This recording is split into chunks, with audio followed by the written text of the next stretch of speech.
హైదరాబాద్లో first Ayushman Bharat tie up గల కంటి hospital Babaji Netralaya eye hospital. Cataract, retina, glaucoma, LASIK చికిత్సలు చేయబడును. సహజంగా మనం ఏదన్నా ఒక మంచి పని మొదలు పెట్టాలన్నా, లేకపోతే ఏదన్నా ఒక మంచి కార్యక్రమం తలపెట్టాలనుకున్నా అమావాస్య లేకుండా మనం చూసుకుంటాం. కానీ అమావాస్య నాడు మనం ఏదన్నా కోరుకోవాలి అని అంటే నిమ్మకాయల్లో దీపాలని మధ్యాహ్నం పూట 12 గంటలకి పెట్టడం వల్ల చాలా మంచిది అని అంటూ ఉంటారు. సహజంగా మరీ ముఖ్యంగా ఈ శ్రావణ మాసంలో రాహుకాలంలో పెట్టేటటువంటి ఆ దీపం యొక్క విశిష్టత ఏంటి? నిజంగా 12 గంటలకి దీపం పెడితే దానికి ఒక పుణ్యం, దాని యొక్క ఫలితం లభిస్తుందా? వీటి వివరాలు అడిగి తెలుసుకుందాం. వాస్తు జ్యోతిష శాస్త్ర నిపుణులు ఉన్నారు మనతో, ధారా జయరామకృష్ణ శాస్త్రి గారిని అడిగి తెలుసుకుందాం. అయ్యా నమస్కారం. నమస్కారం అమ్మ. మీరు అడిగినటువంటి ఈ రాహుకాల దీపం యొక్క విశిష్టత. ఈ రాహుకాల దీపం అనేటువంటిది తమిళనాడు ప్రాంతాల్లో బహుళ ప్రాచుర్యంలో ఉండేటువంటి ఒక అభ్యాసం. ఏమంటే తమిళనాడు వాళ్ళు మాత్రమే చేయాలా అని అంటే చేయగలిగింది లేదు, ఎవరైనా చేయవచ్చు. ఎటువంటి పుణ్య ఫలితాన్ని ఇస్తుంది అని అంటే ప్రత్యేకించి శ్రావణ మాసం ఇటువంటి ఆరాధనలకు చాలా విశిష్టమైన మాసం. అమ్మవారు పరమ సంతుష్టితో ఉంటారు కాబట్టి శ్రావణ మాసంలో ఉండేటువంటి రాహుకాలం అనేటువంటిది శ్రావణ శుక్రవారం నాడు వచ్చే రాహుకాలంలో అమ్మవారి ప్రీత్యర్థం చేసేటువంటి దీపం అనగా ఒక మంచి నిమ్మకాయని తెచ్చుకోవడం, నిమ్మకాయలు 9 దీపాలు పెట్టవలసి ఉంటుంది. అష్టదళ పద్మాన్ని వేసి, అష్టదళ పద్మాన్ని ఇంట్లో వేసుకోవచ్చా అని చాలా మంది అడుగుతూ ఉంటారు. కేవలం శ్రావణ మాసంలో లేదు దేవీ నవరాత్రుల్లో మాత్రం ఇంట్లో రాహుకాల దీపం పెట్టుకోవచ్చు. విడి రోజుల్లో ఇంట్లో రాహుకాల దీపం పెట్టకూడదు, దేవాలయాల్లో మాత్రమే పెట్టాలి. ఆ దేవాలయాల్లో వెళ్ళలేని వాళ్ళు ఉంటే ఇంకా రాహుకాల దీపం మానేయడమే, అంతే తప్ప ఈ శ్రావణంలో దేవీ శరన్నవరాత్రుల్లో ఈ 2 కాలాల్లో మాత్రం ఇంట రాహుకాల దీపం పెట్టుకోవచ్చు. రాహుకాలం అని అంటే ఇప్పుడు మనం ఏ టైం నుంచి ఏ టైం వరకు? శుక్రవారం నాడు ఉదయం 10:30 గంటల నుంచి 12 గంటల వరకు ఉండేటువంటి కాలాన్ని రాహుకాలంగా చెప్పబడుతూ ఉంటుంది. అసలు చాలా మంది వరలక్ష్మి వ్రతం చేసుకునేదే ఆ టైంలో కదా. వాస్తవం. వరలక్ష్మి వ్రతం మొత్తం పూర్తయిన తర్వాత కూడా 12 గంటల లోపల గనక అమ్మవారి దైవాలను పూర్తి చేసుకోగలిగినట్లయితే ఆ సమయంలో రాహుకాల దీపం పెడితే ఎక్కువ మంచి శ్రేయస్సు కలిగించే ఫలితం దక్కుతుంది. చక్కగా ఒక 9 నిమ్మడొప్పల్ని చక్కగా శుభ్రం చేసుకుని ఆ నిమ్మడొప్పల్ని అంటే నిమ్మకాయ రసం తీసేసి నిమ్మడొప్పల్ని వెనక్కి తిప్పి ఈ అష్టదళ పద్మంలో 8 కోణాల్లో 8 దీపాలు పెట్టి మధ్యలో ఒక దీపం పెట్టి దీపాన్నే అమ్మవారి స్వరూపంగా ఆరాధన చేసి ఈ చక్కగా ఈ దీపాల్లో ఒక ఒత్తి అంటే 2 ఒత్తుల్ని కలిపి ఒకటిగా పెట్టుకుని 9 ఒత్తులు వచ్చేటట్లుగా లేదా 9 జ్యోతులు వచ్చేటట్లుగా వెలిగించి ఆ జ్యోతులు 9ంటికి దుర్గా స్వరూపంగా నవదుర్గలనే అందులో ఉన్నట్లుగా భావన చేసి చక్కగాను ధూపం, దీపం, నైవేద్యం, చిన్న బెల్లం ముక్క నైవేద్యం పెట్టినా పర్వాలేదు, కానీ ఖచ్చితంగా నివేదన చెయ్యాలి. 2 అగరవత్తులు వెలిగించడము, ఇవి కాక 2 విడిగా దీపాలు పెట్టి అమ్మవారికి దీపం చూపించడము, అలానే వచ్చినటువంటి లక్ష్మీ అష్టోత్రం కావచ్చు, లలితా సహస్రనామం కావచ్చు, దేవి ఖడ్గమాల స్తోత్రం కావచ్చు, ఇలాగా ఎటువంటి అర్చనా విధానాలు బోలెడని. ఇందులో ఏది వస్తే అది, అంటే ఇలా చెయ్యాలి ఇలా మాత్రమే చెయ్యాలి అనేది ఏ ధర్మశాస్త్రంలోనూ లేదు. మన వీలును బట్టి ఎలా వీలైతే అలాగా అనేటువంటి క్రమంలో చక్కగా చేసుకోవచ్చు. ఇలా చేసుకోవడం వల్ల దారిద్ర్య బాధలు తొలగుతాయి. రెండోది, కోర్టు వివాదాల నుంచి బయటపడగలుగుతారు, మానసిక ప్రశాంతత కలుగుతుంది. ఈ శ్రావణ మాసంలో పెట్టేటువంటి రాహుకాల దీపాన్ని ప్రత్యేకించి కామాక్షి అనుగ్రహదాయక దీపంగా చెప్పబడుతూ ఉంటుంది. ప్రత్యేకంగా మనకి కామాక్షి కుందులను కూడా కామాక్షి దీపాలు తమిళనాట చాలా ప్రాశస్త్యం అండి. ఆ కామాక్షి దీపంతో అందులో దీపారాధన చేస్తే సమగ్రంగా అమ్మవారే తీసుకుంటారు అని అంటారు ఆ ప్రాంతంలో. మనకి ఈ రాహుకాల దీపాన్ని కామాక్షి దీపంగా మన శాస్త్రంలో ఉండేటువంటి పెద్దవాళ్ళు, ఋషులు, మునులు చెప్పడం జరిగింది. అలా చేసుకోవడం వలన ఎక్కువ మంచి, ఎక్కువ మేలు పొందగలుగుతారు. ఏదైతే శ్రేయస్సు కావాలి అని కోరుకుంటున్నారో ఆ శ్రేయస్సును కూడా అమ్మవారు అనుగ్రహిస్తారు. సహజంగా అండి, ఇంటి పెద్ద అంటే ఇంటికి సంబంధించినటువంటి మగ వ్యక్తి దీపం పెడితే మంచిది అని చెప్తారు. మరి 10:30 నుంచి 12 లోపు అని అంటే వారు ఉండరు, ఆఫీసులకు వెళ్తూ ఉంటారు. ఈ రాహుకాల దీపాన్ని ఆడవాళ్ళు కూడా పెట్టచ్చా? ప్రత్యేకించి రాహుకాల దీపం ఆడవాళ్లకై కేటాయించబడింది.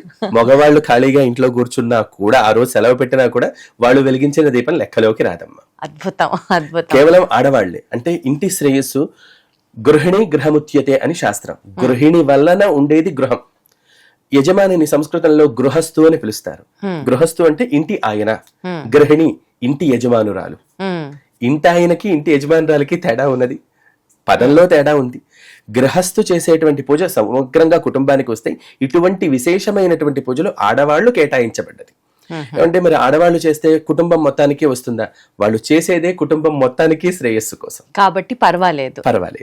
మరి ఇంత మంచి దీపం ఓన్లీ శ్రావణ మాసంలోనే రాహుకాలంలోకి ఎందుకు విశిష్టత ఉంది?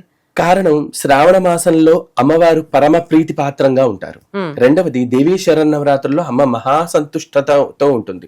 ఎవరు ఏ అర్చన చేసినా, చిన్నపాటి అర్చన చేసినా ఆ అర్చనకి ఎక్కువ ఫలితాన్ని ఇవ్వడానికి అమ్మ ప్రసన్నంగా ఉంటుంది. ఈ రాహుకాల దీపం ఇంట్లో పెట్టడం కారణంతో విడి మాసాల్లో అయితే, శ్రావణము దేవీ నవరాత్రులు కాకుండా విడి మాసాలలో అసలు ఇంట్లో పెట్టడానికి నిషిద్ధం అని చెప్పారు ధర్మశాస్త్రంలో. ఎందువల్ల అంటే ఈ రాహుకాల దీపానికి సంబంధించి దోషాలను నివారించేటువంటి శక్తి ఉంటుంది. నెగిటివ్ ఎనర్జీని దూరం చేసి పాజిటివిటీని ఇస్తారు. కానీ విడి రోజుల్లో మనం ఎవరం కూడా అంత నిష్ఠతో ఉండలేం. బ్రహ్మచర్య దీక్ష వహించలేరు, లేదా గృహంలో ఉండేటువంటి అశౌచ నియమాలని కూడాను పాటించలేరు. ఆ కారణంతో దేవాలయంలో చేసుకోవచ్చు. దేవాలయానికి అంటుముట్టో దోషాలు ఉండవు, ఎటువంటి ఇబ్బందులు ఉండవు, అక్కడ ఉండేటువంటి విధి విధానాలు బాగుంటాయి. కాబట్టి దానికి అసలు దోషము లేదు, తప్పిదము కూడా కాదు. అంటే ప్రత్యేకంగా గుళ్ళోకి వెళ్ళినప్పుడు అమ్మవారికి మాత్రమే మనం ఈ రాహుకాల దీపాన్ని అమ్మవారికి పెడతాం, అంతేనండి.